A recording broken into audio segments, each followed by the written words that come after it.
Family लग रहा है यार। জাস্ট একটু আগে, জাস্ট 10 মিনিট আগে এই জায়গাটা কিছু দেখা যাচ্ছিল না, কিন্তু এখন দেখো কি দারুণ ভিউ। আমি হয়তো ভুল করলাম, আমার একটা ছাতা নিতেই হতো, কিন্তু তো তোমরা জানো যে আমি নর্থ বেঙ্গলে একা একা ঘুরতে আসি, আর একা একা ঘুরে দার্জিলিংয়ের এক্সপিরিয়েন্স তোমাদের সঙ্গে শেয়ার করেছিলাম এর আগে একটা ব্লগে। দার্জিলিংয়ে যে সবজি মার্কেট সেটা শেয়ার করেছিলাম। তো এখন আমি দেখাবো আজকে তোমাদের দার্জিলিংয়ের স্ট্রিট ফুড, আর দার্জিলিংয়ের বর্তমানে যে বৃষ্টি হচ্ছে সেই ওয়েদার কেমন, সেই ওয়েদারটাও তোমাদের সঙ্গে শেয়ার করব। কিন্তু এই ব্লগটা আমার ছাড়তে একটু লেট হয়ে গেল, তোমরা তো সাথে থেকো আর লাস্ট অবধি দেখো, আশা করি তোমাদের ভালো লাগবে আর একা একা আসতে পারো। হ্যাঁ guys, welcome my another blog. তো আজকে তোমাদের সঙ্গে শেয়ার করবো একা একা দার্জিলিং আসলে দার্জিলিংয়ের এক্সপিরিয়েন্স কেমন। তো দেখতে থাকো আমার ব্লগ লাস্ট অব্দি। এগুলো হয়তো এখানে পিঠা, দেখো পাকোড়া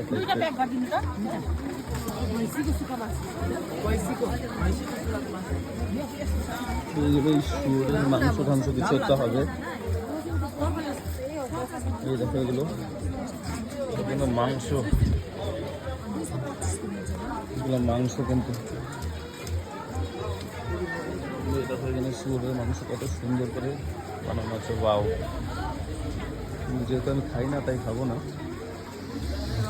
আপনাকে আজকে লোকাল ফুড কিন্তু প্রচুর, মানে আজকে লোকাল মার্কেট বললো, এখানে লোকাল যে খাবার আছে সেই লোকাল খাবারেরই মেলা এখানে বসছে, মানে এদের মধ্যে উইকলি বসে।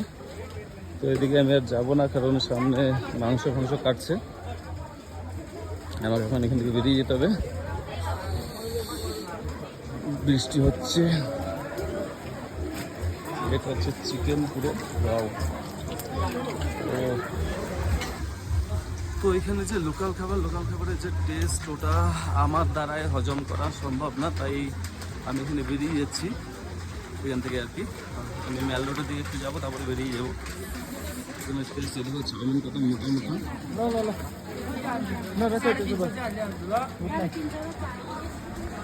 পুরো লোকাল ফুডসের মার্কেট এটা।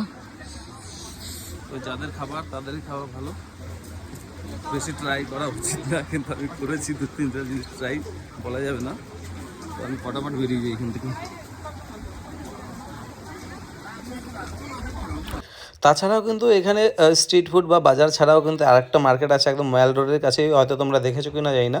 পাহাড়ি যেসব ফুল গাছ আছে, পাহাড়ে যেসব ফুল গাছ বা ক্যাকটাসগুলো হয় সেই সব গাছের কিন্তু এখানে মার্কেট রয়েছে। কন্টিনিউ ভিজেই যাচ্ছে, কিন্তু ভিজলে এখানে এমনি ঠান্ডা, তারপর আবার ভিজলে আমাদের আবার ঠান্ডা লেগে যাবে। আমি একটু ম্যাল রোডে যাবো, ম্যাল রোড থেকে 4-5টা দেখবো একটু কেমন, তারপরেই বেরিয়ে যাবো।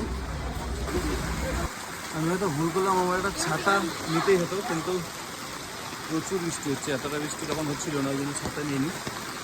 ছাতা না নিয়ে চলে এসেছি।